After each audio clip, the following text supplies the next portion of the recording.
And I know that obviously you're sick of the election speculation, but this sort of comes at a time, and you said this morning, when an issue like that comes at you, that has to be your focus. That to me said everything that we need to hear, in the sense that you couldn't call an election in the face of a natural disaster like this. That's just not going to. I mean, that would be a tin ear, which you don't have. That couldn't happen, surely. Kieran, I'm focused not on votes. I'm focused on lives.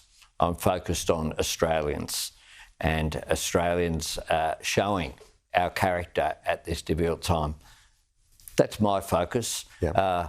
I've been saying... But if you're people cleaning up houses and whatever else, it's hardly... You're not going to get into C1 and go to the Governor-General's. I mean, to me, that looks obvious. Oh, look, I've been focused for 3 years on governing. I've said the same thing every time I've been asked.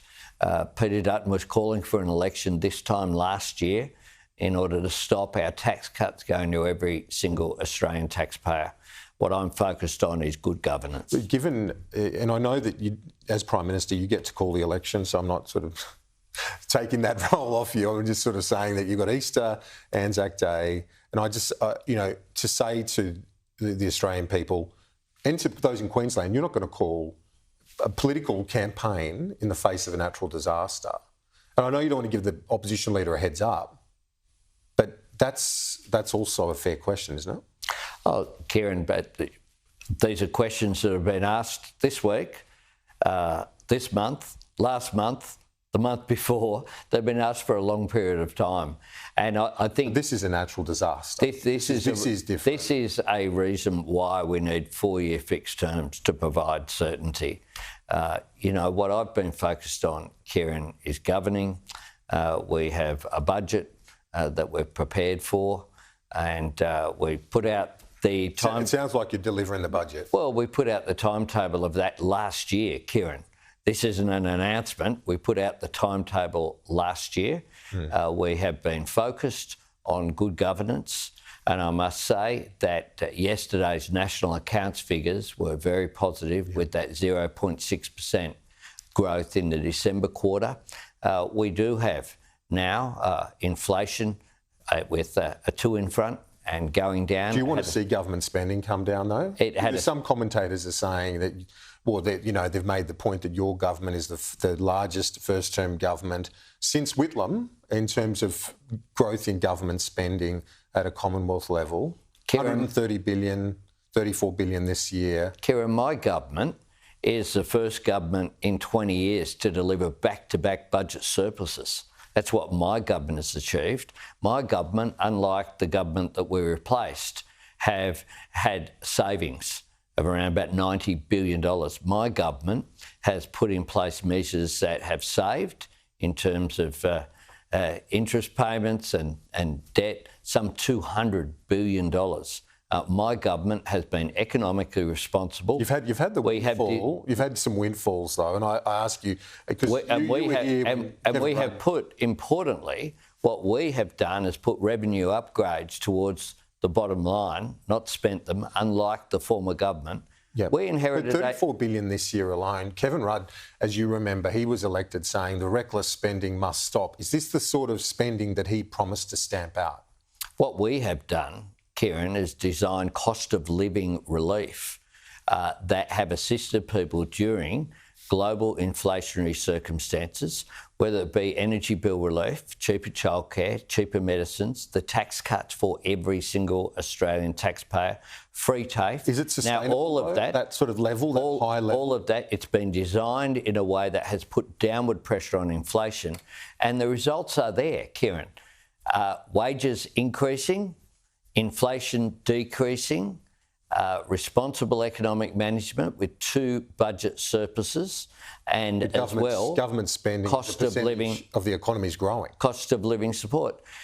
Kieran, the highest percentage of taxation as a revenue was, of course, under the former government when Peter Dutton had a role. But this is in that spending, area. This is outlays. This is cost of living support for people who need it, Kieran. And if you So if you get elected, you'll rein it in. If you go out there, we will continue responsible economic management, which is what we have done.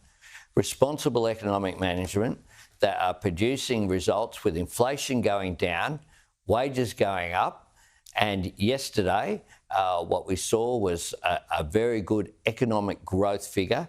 Employment, importantly, employment growing with 1.15 million jobs created on our watch, the lowest average unemployment figure of any government in 50 years. Now, what economic orthodoxy would have you say is that in order to get inflation down, you need to get unemployment up. What that means is hardship. That means pain for people. I was elected on a platform of not leaving people behind and not holding people back. We haven't left people behind. We've looked after them. Every one of those cost of living measures has been opposed by Peter Dutton and the coalition. Australians would have been $7,200 worse off if those measures weren't put in place. And if Peter Dutton has his way, they'll be worse off going ahead because he has a $600 billion plan for nuclear reactors.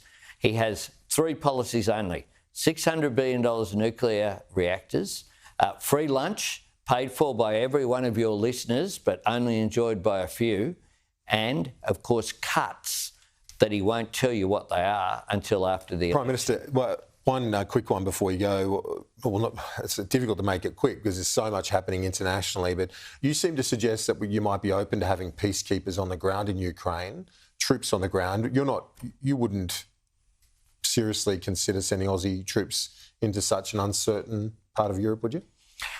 Kieran, we support Ukraine unequivocally. Boots on the ground, though? Unequivocally, we support Ukraine. We've had no request, but this is a very fast-moving issue. But the people of Ukraine have shown courage for 3 years. For 3 years now, they're into their fourth year of a land war in Europe.